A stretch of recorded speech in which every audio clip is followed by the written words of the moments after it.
आज हम बहुत ही ज़रूरी टॉपिक पे बात करने वाले हैं, वो है साइबर क्राइम। देखिए, मेरे पास थाने में बहुत सारे लोग आते हैं, जिनको मैंने देखा है, बहुत सी घटनाएँ ऐसी आती हैं। उसके मेन 2 ही रीज़न होते हैं, एक तो होता है डर और दूसरा होता है लालच। और तीसरी चीज़ कई बार एक भी और भी निकल के आई है, जो डिफरेंट मैंने कुछ दिनों में देखी थी कि वो किसी नंबर से तुम्हारे पास मैसेज भेजेंगे। 10 नंबर का जो है डिजिट का नंबर होगा, उससे मैसेज आएगा कि आपके अकाउंट में इतने हज़ार रुपए पे जो है आ गए हैं, डिपॉज़िट हो गए हैं। वो 10 नंबर के, क्योंकि बैंक का नंबर ऐसा नहीं होता है। नॉर्मल नंबर से मैसेज आएँगे और वो फिर रिक्वेस्ट करेंगे फ़ोन करके कि अरे गलती से तुम्हारे पे जो है पैसे चले गए हैं और आप उन पैसों को वापस कर दीजिए। और बहुत से लोगों ने पैसे वापस कर दिए। जब उन्होंने अपना अकाउंट चेक करा तो पता चला कि उसमें से सारे पैसे उनके कट चुके हैं।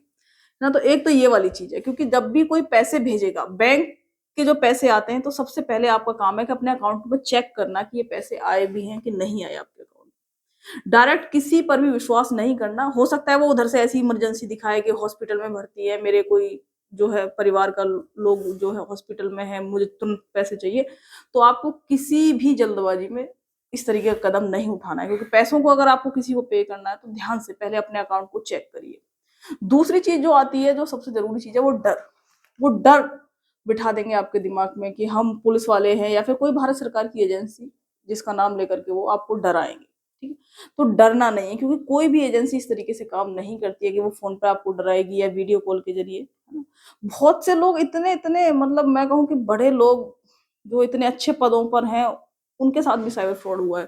क्योंकि उन्होंने माहौल या फिर वीडियो कॉल के ज़रिए ऐसा बैकग्राउंड क्रिएट कर देते हैं कि वो लोग समझ ही नहीं पाए कि ये फ्रॉड है ना? और एक और चीज़ आती है डर, उसके बाद आता है लालच।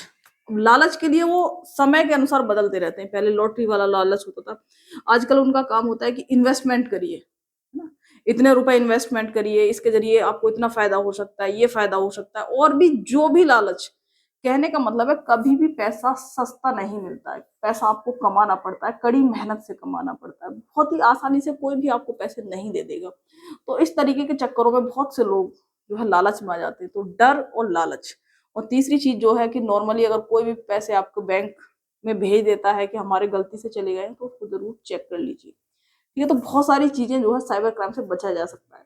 और इसके अदर हमें नंबर पता होना चाहिए, 1930, ये साइबर हेल्पलाइन नंबर है। तो जब भी अगर साइबर फ्रॉड हो जाता है आपके साथ, तो आपको तुरंत विदिन 1 आवर इस पर जो है सूचना देनी चाहिए।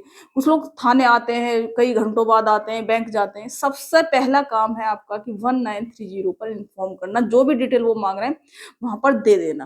क्योंकि वो जिस अकाउंट में आपके पैसे गए हैं, उसको फ्रीज़ कर देंगे, ठीक है? तो सबसे पहले आपको 1930 पर कंप्लेन करनी है। जय हिंद।